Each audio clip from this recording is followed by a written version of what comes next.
I was at the Bayside Marketplace on New Year's Day.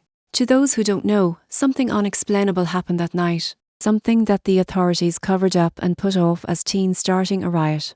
While I wish that were the case, it's far from the truth. I don't know if putting this out there is the best idea, but I can't hold my tongue any longer. You see, I'm a construction worker in the Miami area. While I don't have any children of my own, I have a little sister who means the world to me. She's an honour student with straight A's who's about to go off to university. While I spent my youth staying in trouble, she studied hard.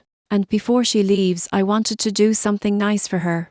That evening when I got off of work, I planned to go to the mall and buy her a nice handbag. Little did I know, something happened there that changed my entire life. As I pulled into the parking lot, the moon shined bright in the sky. Cars were parked as far as the eye could see, though this was nothing new, as places like this constantly stayed packed. I walked in still wearing my dirty uniform, with my name tag printed on the chest. People filled the floor, shopping and celebrating the new year with friends. I wasn't much of a shopper, so I planned to grab the bag and go. I walked into the store and saw the many purses they had in stock. Some wore price tags that climbed into the tens of thousands. While I did admire my genius little sis, I didn't love her that much. I could feel the eyes on me as I looked around. This place was usually for a higher class of people. But regardless, I found one that was within a reasonable price range. It was white and had one of those famous designers' names embroidered onto it. It seemed perfect for a nice-looking young girl like her.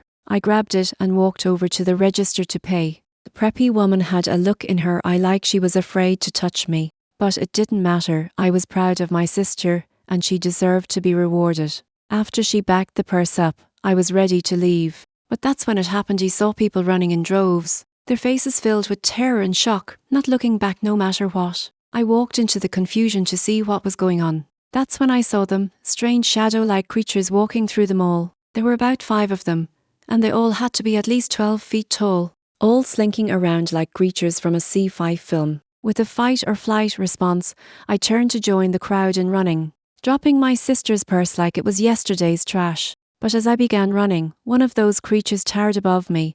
I stood frozen in terror. The entity looked down on me with purple orb-like eyes. Before I knew it, I began to float up into the air. The strange being lifted me high enough to match eyes with it. The smog-like substance it seemed to be made of began flooding my mouth and nose. I thought I was a gunner, but oddly enough, I could still breathe. In my head, however, my mind began playing my thoughts like a movie, from my childhood all the way to my adult years. All the good, the bad, I relived it all in a single moment. At first I thought it was my life flashing before my eyes, but I soon realized that this being was watching with me, learning everything it could, even going through my darkest and most vulnerable thoughts. After what seemed like forever, I was placed safely back on the ground. I then stood in shock as the smoky creature sinked away and disappeared, joining the other creatures that had invaded the sprawling shopping centre. Once it was over, I sprinted out of the mall, honestly feeling violated and terrified by this whole experience. Outside cop cars lined the streets in an unbelievable turnout.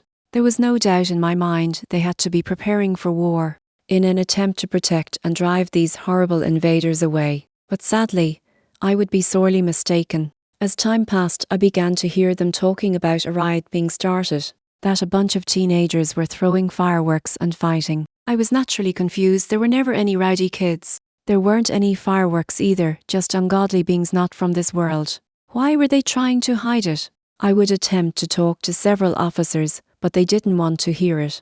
They all blew me off and looked at me like I was insane. After a few days passed, things only got worse. The media had completely blamed this on teenagers, with everyone making jokes about what really happened. I even heard of people's phones being confiscated before videos could be posted. Meanwhile, I had to start going to therapy, as the nightmares I had became unbearable. In my dreams, I would be wandering endlessly through a barren and cold world. It was filled with the same gigantic smoke-like beings. I watched them creep around, feeling like I was trapped. Every morning I would wake up in a cold sweat, terrified but thankful that I was at home. I told my therapist about this, but he tried searching for a more logical explanation, saying that maybe I fell and hit my head during all the confusion. But that's not what happened. He will never forget what I saw that day. The media and everyone can believe what they want, but I know what I saw. I've never believed in stuff like this, but it was real, and I fear every day that I might run into one of those things again. Not just that, but I shudder every time I recall that entity invading my mind. If anyone out there isn't afraid, share your story or they can't hide the truth forever.